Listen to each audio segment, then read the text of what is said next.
The great council chambers of Nexus Prime stretched out like a massive silver bowl beneath the artificial stars. Representatives from 47 different species sat in their designated sections, each area designed to accommodate the unique needs of its occupants. The Trilaxian delegation floated in their water-filled spheres, while the rock-like granite people sat motionless on their stone platforms. The air hummed with the soft sound of universal translators working overtime to convert dozens of languages into something everyone could understand. Ambassador Minho sat in the human section, his dark suit simple compared to the elaborate robes and ceremonial armor worn by other delegates. He had been representing Earth and her colonies for 3 years now, and he still found these gatherings both fascinating and exhausting. Today's meeting was supposed to be routine. They were discussing new trade routes through the Outer Rim territories, something that should have been settled with minimal debate. The current speaker was Trade Minister Vorth of the Hegemony Alliance, a tall, blue-skinned creature with 4 arms who gestured dramatically as he spoke. His voice carried the usual formal tone that all politicians seem to adopt in these chambers. The proposed shipping lanes will reduce travel time by 18%, Vorth announced, his lower arms holding up a holographic display while his upper arms emphasized his points. All member species will benefit from increased commerce and reduced costs. Several delegates nodded in agreement. The felinoid representative purred softly, which everyone knew meant approval. The insectoid hive mind buzzed in harmony, another positive sign. Everything was proceeding normally until Counselor Hannah of the Villani Coalition raised her hand. Hannah was young by galactic standards. Having only recently been elected to represent her people, the Villani were known throughout the galaxy for their peaceful nature and their remarkable ability to grow crops on almost any world. They had never fought a war in their recorded history, preferring to solve conflicts through negotiation and compromise. "I have a question," Hannah said, her voice carrying the musical quality that made Villani's speech so pleasant to hear. "Before we discuss these new trade routes, I would like to understand something that has been bothering me." The chamber fell quiet. It was unusual for anyone to interrupt a trade discussion, especially with what sounded like a personal inquiry. "Please, proceed, Counselor Hannah," said the session moderator, an ancient keeper whose species had been running galactic meetings for over 2,000 years. Hannah stood up, her tall, slender form elegant in the soft lighting. Her skin had the pale green tint that marked her as a Villani, and her large eyes held the innocent curiosity of someone who had never seen true violence. "I have been reviewing historical records and listening to conversations among other delegates," she began. "Again and again, I hear references to humans being feared across the galaxy. Yet, when I look at Ambassador Minho and read about human colonies, I see a people who seem quite reasonable and peaceful." A ripple of unease passed through the chamber. Several delegates shifted uncomfortably in their seats. The granite people, who rarely moved at all, actually turned their heads to look at each other. Even the Trilaxians seemed agitated in their water spheres. "I simply want to understand," Hannah continued, apparently unaware of the tension she was creating. "Why are humans feared? What makes them different from other species? I have studied their history, and yes, they have fought wars, but so have most of our peoples at some point. What makes humans special in this regard?" The silence that followed was deafening. Ambassador Minho remained calm, his expression unchanged. But many of the other delegates looked as though they had heard something they wished they hadn't. Old Counselor Thren of the Borax Confederacy was the first to speak. His voice carried the weight of centuries, and his mechanical breathing apparatus clicked softly as he formed words. "Young Hannah," he said slowly, "there are some questions that are better left unasked. The peace we enjoy today exists partly because certain topics remain undiscussed." But Hannah was not deterred. "With respect, Counselor Thren, I believe understanding leads to better cooperation. If humans are truly as dangerous as the whispers suggest, should we not discuss this openly? And if they are not, then why do these rumors persist?" More delegates began to murmur among themselves. The felinoid representative's tail twitched nervously. The hive mind's buzzing took on a different tone, one that suggested anxiety rather than agreement. Finally, Ambassador Minho stood up. His movement was smooth and controlled, and somehow his simple action commanded the attention of every being in the chamber. The murmuring stopped immediately. "Counselor Hannah," he said, his voice carrying easily through the vast space without. Seeming loud, "I appreciate your curiosity. It is a fair question, and you deserve a fair answer." He paused, looking around the chamber at the various delegates. Some met his gaze, others looked away. "Humans are feared," he continued, "not because we are cruel or aggressive by nature. We are feared because we are very, very good at war when war becomes necessary. We prefer peace, as evidenced by our participation in this council and our commitment to diplomatic solutions. But we are also prepared for the alternative." The chamber remained silent. Hannah tilted her head, a gesture that indicated confusion among her people. "But surely," she said, "many species are capable of warfare. The Borax Confederacy has a strong military. The Hegemony Alliance maintains battle fleets. What makes humans different?" A few delegates actually flinched at her persistence. It was clear that this was territory most of them preferred not to explore. Ambassador Minho's expression remained patient, almost gentle. "The difference, Counselor Hannah, is not in our willingness to fight, but in our capacity to do so effectively. Other species fight when they must. Humans fight to win, completely and permanently." "I still don't understand," Hannah said, her voice taking on a slightly frustrated tone. "These sound like the same boasts any warrior species might make. Where is the evidence of this supposed superiority?" The tension in the chamber was now thick, enough to cut. Several delegates were frantically checking their communication devices, as if they expected important news to arrive at any moment. "Evidence," Minho repeated thoughtfully. "Very well. You want evidence of why humans are feared. I believe that can be arranged."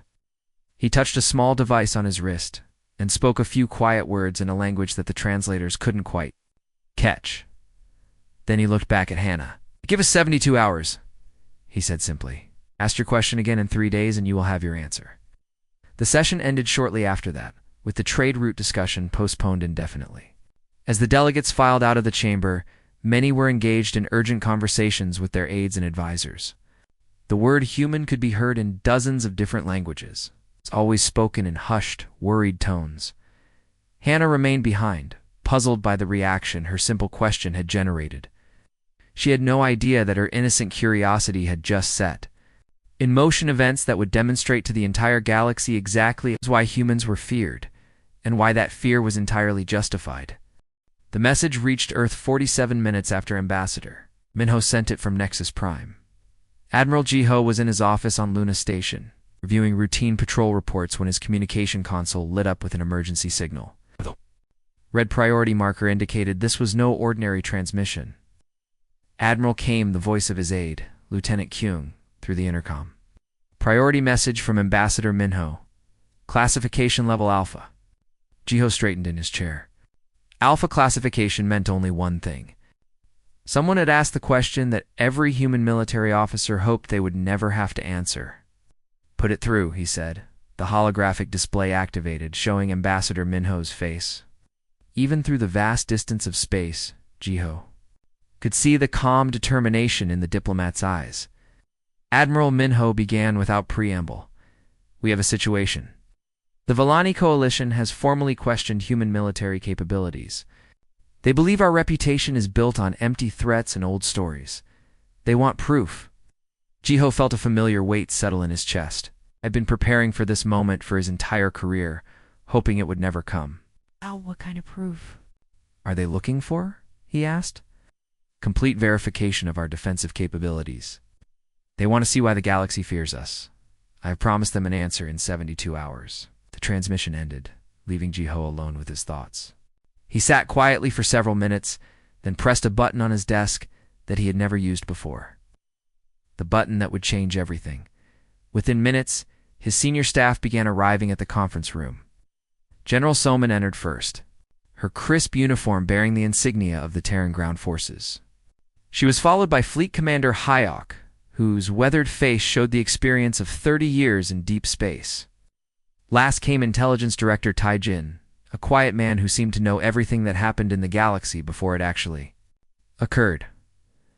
"Ladies and gentlemen," Jiho began as they settled around the table, "someone has asked why humans are feared. The Vellani Coalition wants proof of our capabilities." General Soman leaned forward. "What kind of demonstration are they expecting?" "Something that will make them understand why we prefer peaceful solutions," Jiho replied. "Something that will show them the alternative."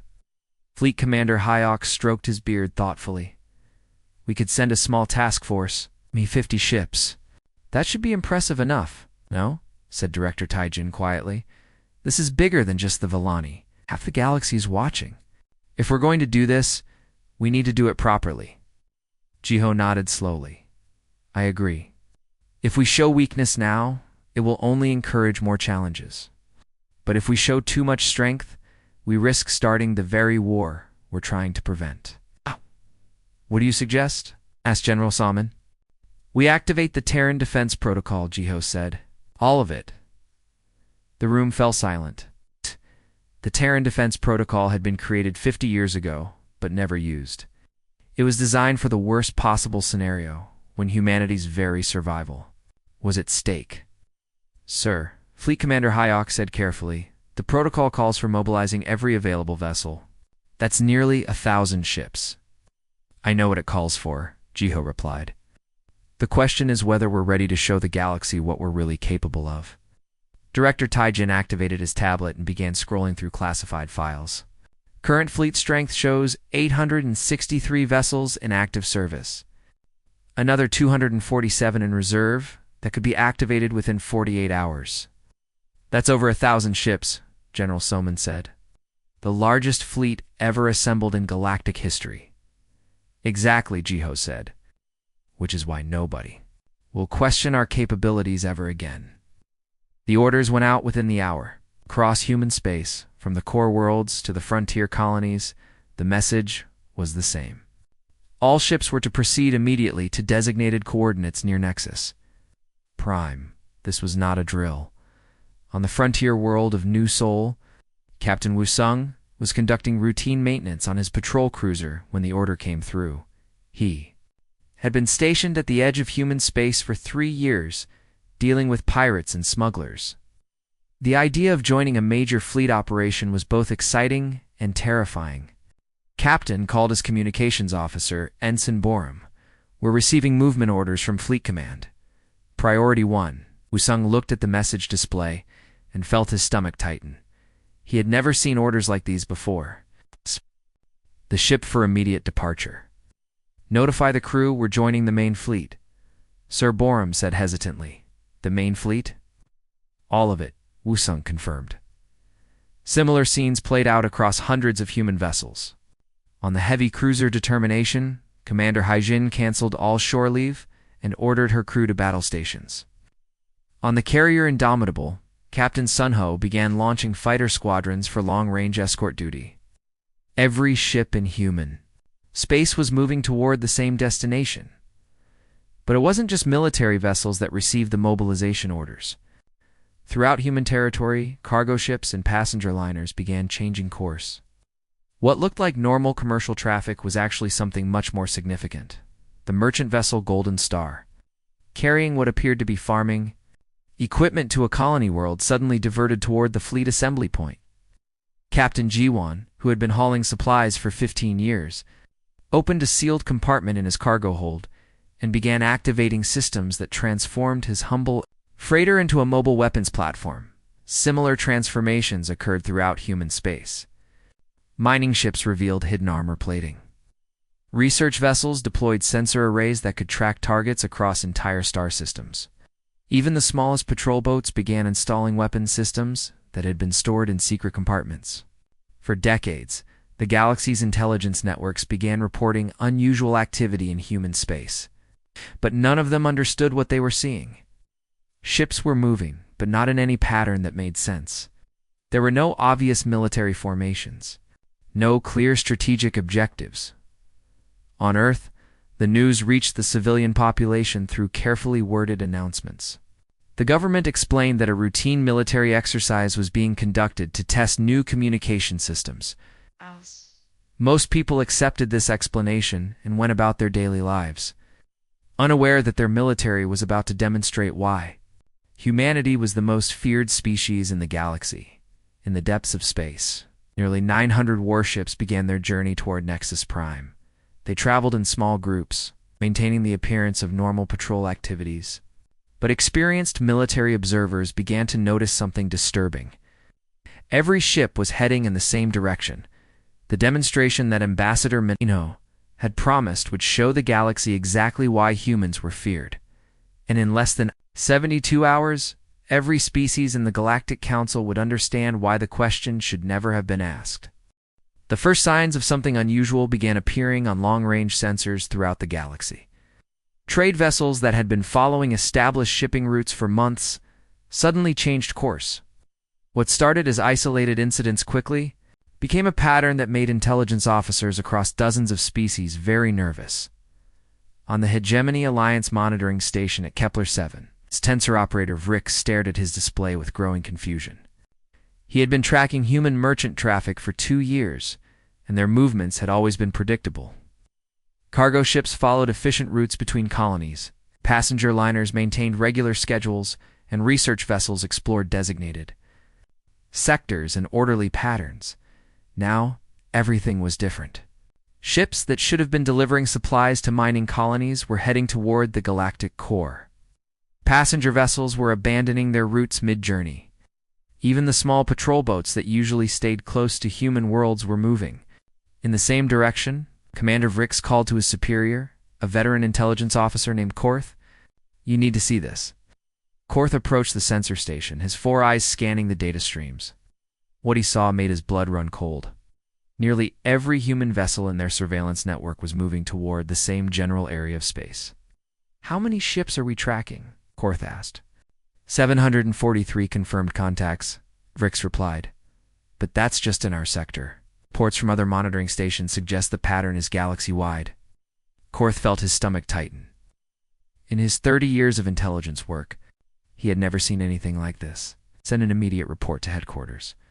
Priority Alpha." Similar reports were being filed across the galaxy. The Trilaxian Deep Space Monitoring Network detected unusual energy signatures moving through hyperspace. The Felinoid border guard noted that human vessels were crossing territorial boundaries without requesting permission, something that had never happened before. On the peaceful world of Velani Prime, Counselor Hannah was reviewing trade proposals when her assistant, a young aide named Tala, burst into her office. Counselor Tala said breathlessly, "We're receiving reports from our observation posts. Human ships are moving in unprecedented numbers." Hannah looked up from her work with mild interest. "Moving where?" "Toward Nexus Prime," Tala replied. "Intelligence estimates suggest over 800 vessels are converging on the Council's sector." For the first time since asking her question in the Council chambers, Hannah felt a flicker of unease. 800 ships? That seems excessive for her. "A simple demonstration." "That's what our military advisors are saying," Tala agreed. "They're requesting permission to activate our defense protocols." Hannah waved her hand dismissively. "That won't be necessary. I'm sure this is just humans trying to impress us with numbers. How dangerous can a few cargo ships be?" Meanwhile, on the frontier world of New Sol, Commander Minji was overseeing the activation of systems that most of the galaxy believed were simple communication arrays. Her team of technicians worked around the clock, converting what appeared to be civilian infrastructure into something entirely different. Commander called Lieutenant Dong Yoon from his control station. "The primary defense grid is online. All weapon systems are responding normally." "Good," Minji replied. "What about the sensor network?" Engineer Young-soo looked up from his diagnostic panel. "Full coverage established. Can track anything larger than a shuttle within 50 light-years." Minji nodded with satisfaction. New Sol appeared to be nothing more than a quiet farming colony, but it was actually one of dozens of hidden fortress worlds that protected human space. The defensive installations had been built into the planet's infrastructure so carefully that even detailed scans would miss them. "Any word from the fleet?" she asked. "Captain Wusung reports his group is 12 hours out," Dong Yun replied. "They're maintaining radio silence as ordered." Across the galaxy, other human worlds were undergoing similar transformations. The mining colony at Epsilon Drift revealed massive underground factories that had been producing weapons and ammunition. For decades, the research station at Proxima Beta deployed sensor arrays that could detect ships across entire star systems. Even the smallest human outposts began activating defensive systems that had been hidden in plain sight. On Nexus Prime itself, alien delegates were receiving increasingly urgent reports from their intelligence services. The Borax Confederacies. Military advisors warned that human fleet movements suggested preparation for major conflict. The hive mind's collective consciousness buzzed with anxiety as their scouts reported. Energy signatures unlike anything they had ever seen. Ambassador Minho remained calm throughout the growing panic. He attended routine meetings, filed normal diplomatic reports, and gave no indication that anything unusual was happening.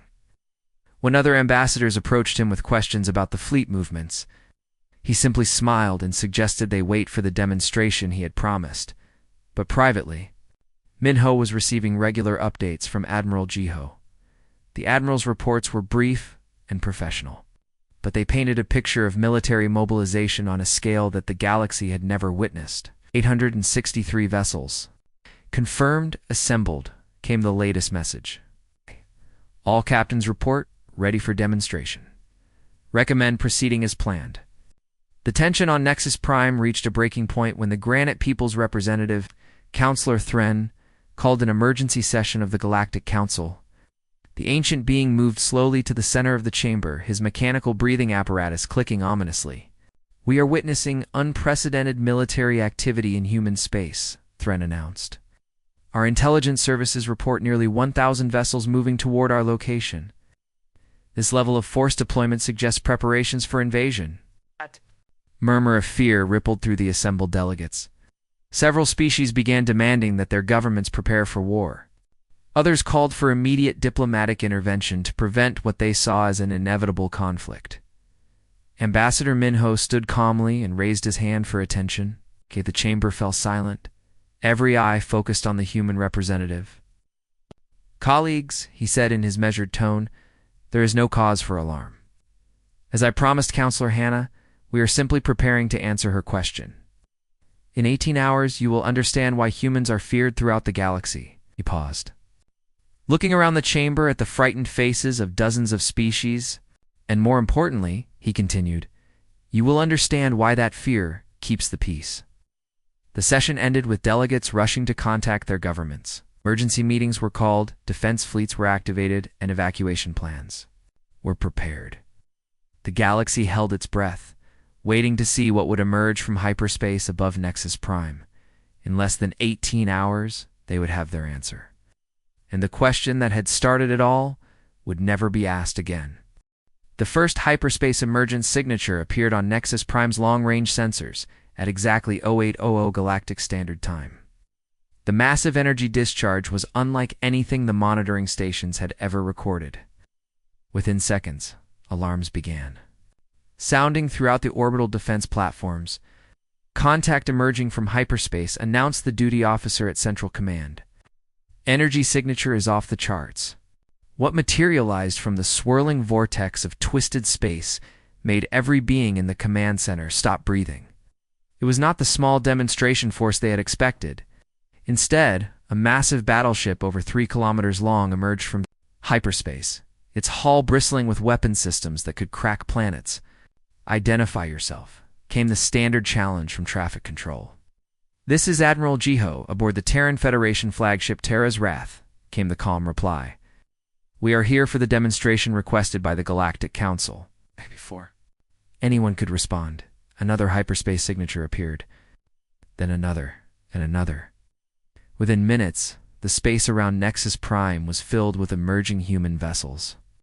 Each ship that appeared was larger and more heavily armed than the last. In the Galactic Council chambers, emergency sessions were being called as reports flooded in. The Trilaxian representative's water sphere was bubbling with agitation. The felinoid delegate's fur was standing on end. Even the normally calm hive mind was buzzing with panic. "How many ships?" demanded Counselor Thren, his mechanical breathing. "Apparatus working overtime. Current count is 467, reported a terrified aide. "They're still coming." Captain Sunho aboard the heavy cruiser Indomitable coordinated his ship's emergence with practiced precision. Around him, his bridge crew worked with calm efficiency, as if materializing in the middle of a potential diplomatic crisis was just another day at the office. "Navigation, confirm our position," he ordered. "Dead on target, Captain," replied Lieutenant Guion. "Taking position in formation, Delta 7. Weapons status?" Tactical Officer Sungwon checked his displays. "All systems nominal, sir. We're ready for whatever comes next." The human fleet continued to grow. Battleships emerged alongside carriers. Destroyers formed escort groups around massive dreadnoughts, and fighter squadrons launched from ships that seemed to have unlimited hangar space. The formation was perfect, each vessel taking its designated position with mathematical precision. On the observation deck of Nexus Prime's main station, Ambassador Minho stood watching the arrival of his people's fleet. Beside him, Counselor Hannah of the Villani Coalition stared in shock at the display of military might unfolding before them. "Shh! This is impossible," she whispered. "No species has ever assembled a fleet this large." "You asked for proof," Minho replied. "Quietly, this is your answer. Final count."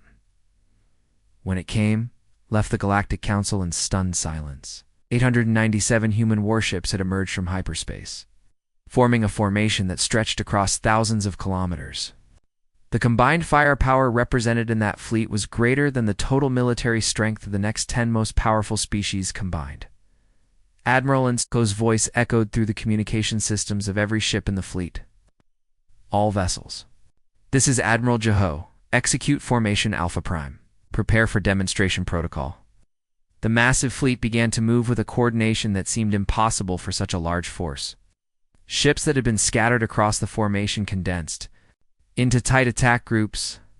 Weapon systems powered up in sequence, creating energy readings that made the monitoring station's alarms scream warnings. "They're targeting the asteroid field," reported a sensor operator on Nexus Prime. "Okay. All weapons are locked onto the outer system mining belt." The asteroid field in question was a collection of space rocks that had been used for mining operations for decades. Some of the asteroids were over 50 kilometers in diameter, massive chunks of stone and metal that would take conventional weapons years to destroy. "Fleet is reporting ready for firing demonstration," came Admiral Jeho's voice over the communication channels. "Counselor Hannah, you asked why humans are feared. Observe." The first salvo from the human fleet lit up space like a miniature sun. Beams of energy that could melt battle armor struck the asteroid field with surgical precision. Each shot was carefully aimed to avoid any collateral damage while demonstrating the raw destructive power at humanity's disposal. Asteroids that had existed for millions of years vanished in seconds. Rocks the size of small moons were reduced to glowing gas and scattered particles. The demonstration lasted exactly 60 seconds, and when it ended, the entire asteroid field had been completely destroyed. The silence that followed was deafening. In the council chambers, delegates sat frozen in their seats, unable to process what they had just witnessed. The granite people who prided themselves on their toughness seemed to shrink into their stone platforms. The Trilaxians had stopped, bubbling entirely. Current fleet strength represents approximately 40% of total human military capability. Admiral Jeho announced calmly. "This demonstration utilized less than 1% of our available firepower." The implications of that statement hit the Galactic Council like a physical blow. If this massive fleet was only 40% of human military strength, then humanity possessed enough firepower to defeat the combined military forces of every other species in the galaxy. Captain Wuson, watching from his position in the outer formation, felt a mixture of pride and sadness. Pride in the professionalism and capability of his fellow humans, but sadness that such a demonstration had been necessary. "Signal from the flagship," reported his communications officer. All ships are to maintain formation pending further orders. Human fleet held its position, nearly 900 vessels arranged in perfect military formation. Each ship was a masterpiece of engineering and destruction, crewed by professionals who had trained their entire lives for moments like this in the council chambers. Counselor Hannah finally found her voice. "Why?" she asked weakly. "Why do you maintain such overwhelming force?" Ambassador Minho turned to face her, his expression grave but not unkind, because he said simply, "The best way to win a war is to make sure it never starts." The revelation was complete. The galaxy now understood why humans were feared. The question was what they would do with that knowledge. The massive human fleet maintained perfect formation above Nexus Prime. 897 vessels arranged in a display of military precision that had never been seen before in galactic history. Admiral Ji-ho stood on the bridge of Terra's Wrath, watching as his communication systems connected him to every government in the galaxy. Honored delegates of the Galactic Council. His voice carried across space to reach billions of beings throughout known space. You have asked for proof of human military capability. What you have witnessed so far is merely the beginning. In the council chambers, the assembled representatives sat in stunned silence. The demonstration they had just seen, the complete destruction of an entire asteroid field, had been accomplished with what Admiral Ji-ho claimed was less than 1% of the fleet's firepower. To help you understand the full scope of what you are observing, the Admiral continued, I will now demonstrate our defensive capabilities. At his signal, the human fleet began to transform.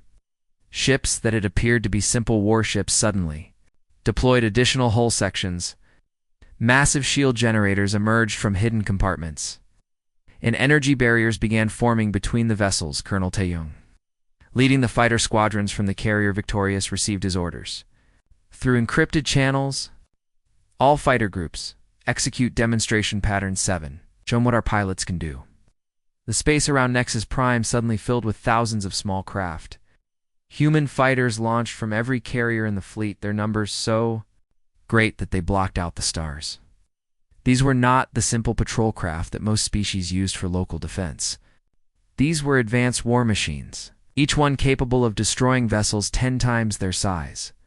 The fighter demonstration began with a series of formations that seemed impossible to achieve. Thousands of small craft moved in perfect coordination, creating geometric patterns that stretched across hundreds of kilometers. They flew at speeds that made tracking them nearly impossible, performing maneuvers that would have killed pilots from other species.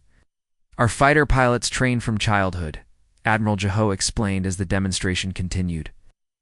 They are capable of operating in any environment, from the vacuum of space to the atmosphere of gas giants. Ow. Each pilot has logged over 10,000 hours of combat training.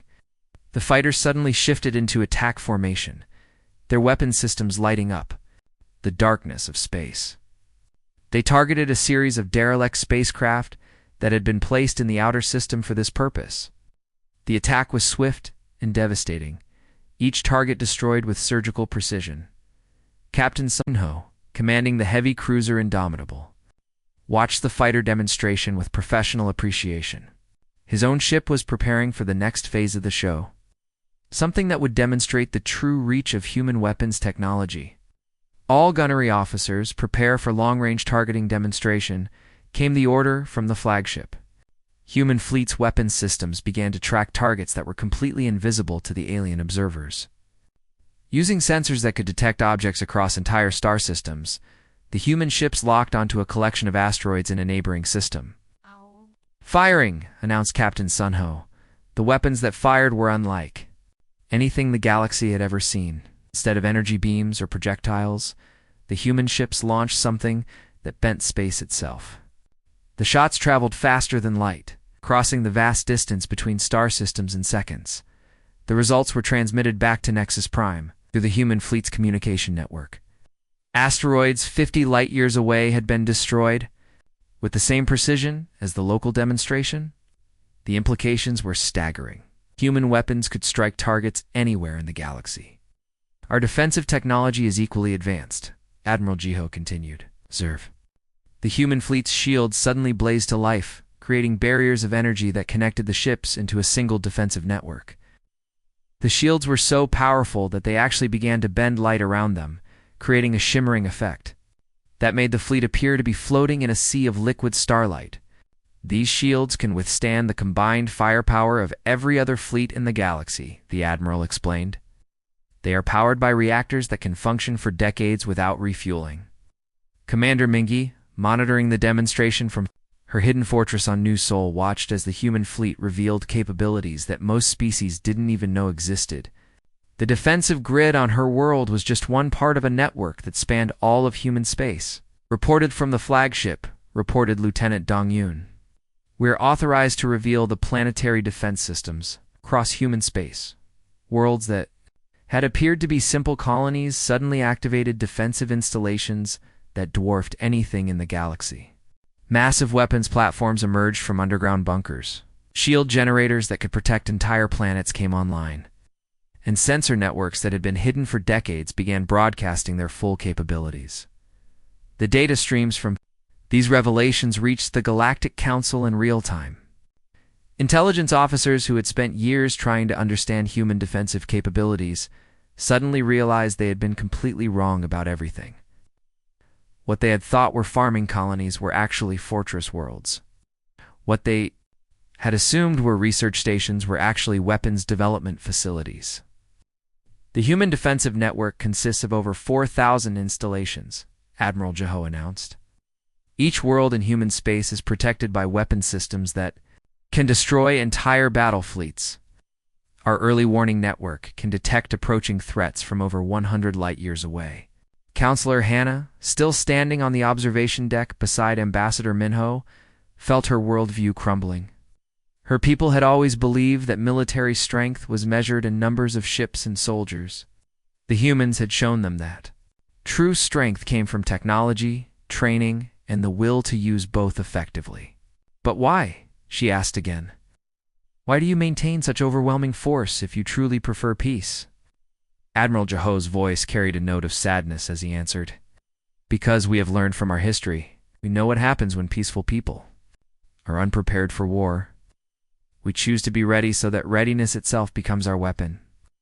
The final phase of the demonstration began as the human fleet started to disperse. Ships that had been maintaining perfect formation suddenly vanished into hyperspace, only to reappear in different locations seconds later. The speed and coordination of the movement showed that the human fleet could redeploy across the galaxy. Faster than any other force could react, our fleet mobility allows us to respond to threats anywhere in known space within hours, the Admiral explained. No aggressive action against any peaceful world would go unanswered.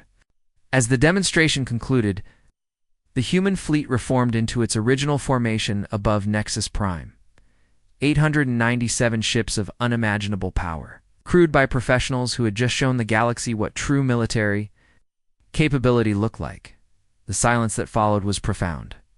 Every delegate in the council chambers, every intelligence officer monitoring the demonstration, every government leader watching the broadcasts, understood that they had just witnessed something that would change the balance of power in the galaxy. Forever, they had asked why humans were feared. Now they knew. The question was what they would do with that knowledge. The Galactic Council chambers had never been so quiet. 897 human warships hung in space above Nexus Prime like a constellation of deadly stars. Their weapons powered down, but their message unmistakably clear. The demonstration was over, but its impact would echo through the galaxy for generations. Counselor Hannah stood at the observation window, her reflection ghost-like against the backdrop of the human fleet. The young Villani representative who had asked an innocent question 3 days ago no longer existed. In her place was someone who understood why certain questions should never be asked. I apologize, she said quietly to Ambassador Minho, who stood beside her. I thought your people were bluffing. I thought the stories about human military might were just propaganda meant to intimidate smaller species. Ambassador Minho's expression remained kind, but his eyes held the weight of knowledge that came with representing the most powerful military force in the galaxy. There is no need to apologize, Counselor. Your question was reasonable. You deserved an honest answer. But why keep such power hidden? Hannah asked. Most species display their strength openly, use military parades and public demonstrations to show their capabilities. Because Minho replied, true strength does not need to be displayed. It only needs to exist. The moment we have to show our power, we have already failed to maintain peace through other means. In the council chambers below, the emergency session was slowly coming to order. Delegates who had been panicking just hours earlier now sat in respectful silence, their fear replaced by something approaching reverence. The implications of what they had witnessed were still sinking in. Counselor Thren of the Borax Confederacy was the first to speak. His ancient voice carried the weight of centuries as he addressed the chamber. In my 800 years of life, I have seen many demonstrations of military power. I have witnessed the rise and fall of empires. But what we observed today was something entirely different. He paused, his mechanical breathing apparatus clicking softly in the silence. The human fleet showed us not just weapons, but restraint. They could have destroyed this entire system with ease, yet they chose to target only empty space and worthless asteroids. This is not the behavior of conquerors. This is the behavior of guardians, the Trilaxian representative speaking from within her water-filled sphere, added her voice to the discussion. Our intelligence services have spent decades trying to understand human military capabilities. We now realize that we understood nothing. Every assessment, every report, every analysis was completely wrong. They allowed us to underestimate them, said the felinoid delegate, his tail twitching with nervous energy. They could have corrected our assumptions at any time, but they chose not to. They preferred to let us believe we were stronger than we actually were. Admiral Jiho's voice came through the communication systems one final time. Honored delegates, the demonstration is complete. My fleet will now return to its normal duties. I hope that what you have witnessed today will contribute to the peace and stability that we all desire. The massive human fleet began to disperse with the same precision it had shown during assembly. Ships that had been arranged in perfect formation started disappearing into hyperspace, returning to patrol routes and defensive positions throughout human space. Within minutes, only a handful of vessels remained, just enough to maintain normal. Diplomatic Security Captain Wusung, aboard his patrol cruiser, received his orders to return to the frontier. As his ship entered hyperspace, he reflected on what had just occurred. The demonstration had been necessary, but he hoped it would never need to be repeated. Captain, said his communications officer, we're receiving messages from every species in the galaxy. They're all requesting formal diplomatic meetings with the Terran Federation. All of them? Wusung asked. Every single one, sir. Even the species that have never spoken to humans before are requesting audience with our ambassadors. Back on. Nexus Prime, the Galactic Council, was voting on the trade agreements that had started the entire crisis. The proposals that had been debated for weeks were now being approved unanimously. No one wanted to be seen as opposing human interests. But more importantly, several species were requesting something that had never been asked for before. They wanted military cooperation treaties with humanity. They wanted to be protected by the same force that had just demonstrated its overwhelming power. The Volani Coalition formally requests a mutual defense agreement with the Terran Federation, Counselor Hannah announced, her voice steady despite the magnitude of what she was saying. We recognize that our previous understanding of galactic power structures was flawed. We seek the protection and guidance of those who have shown they can provide it. Similar requests came from a dozen other species. The Hegemony Alliance, the Granite People, even the proud Borax Confederacy. All requested formal military partnerships with humanity. They had seen what human protection could offer, and they wanted it for themselves. Ambassador Minho accepted each request with the same diplomatic courtesy he had shown throughout the crisis. The Terran Federation will consider all proposals for mutual defense agreements. We believe that cooperation between peaceful species benefits everyone. As the council session concluded, delegates began filing out of the chamber. The conversations that had been filled with fear and uncertainty just hours before were now marked by respect and careful politeness. No one wanted to accidentally offend the species that had just demonstrated it could destroy entire star systems. Counselor Hannah, was among the last to leave. She approached Ambassador Minho with a final question, one that had been bothering her since the demonstration began. Ambassador, she said, if your people possess such overwhelming power, why do you still participate in this council? Why do you negotiate with species that are clearly no match for your capabilities? Minho smiled, and for the first time since the crisis began, it was a completely genuine expression. Because, Counselor, true strength is not about what you can destroy. It is about what you can protect. We participate in this council because we believe in the idea that different species can work together for the common good. And if that cooperation fails, Hannah asked, then we are prepared for the alternative, Minho replied. But we will never be the ones to choose it. As the news of the demonstration spread throughout the galaxy, the balance of power shifted permanently. Species that had been planning aggressive expansion suddenly found themselves reconsidering their policies. Pirates and raiders who had been terrorizing peaceful worlds began looking for new careers. The mere knowledge that humanity was watching was enough to prevent conflicts before they could begin. The galaxy was entering a new era, one where the question of why humans were feared would never need to be asked again. Everyone now understood the answer. More importantly, they understood that the fear was not meant to control them, but to protect them. Humanity's reputation as the galaxy's most dangerous species was now firmly established, but they had also proven that they were worthy of that reputation, using their power not to conquer, but to ensure that peace remained possible for all. The innocent question that had started it all was finally answered, and the galaxy was safer because of it.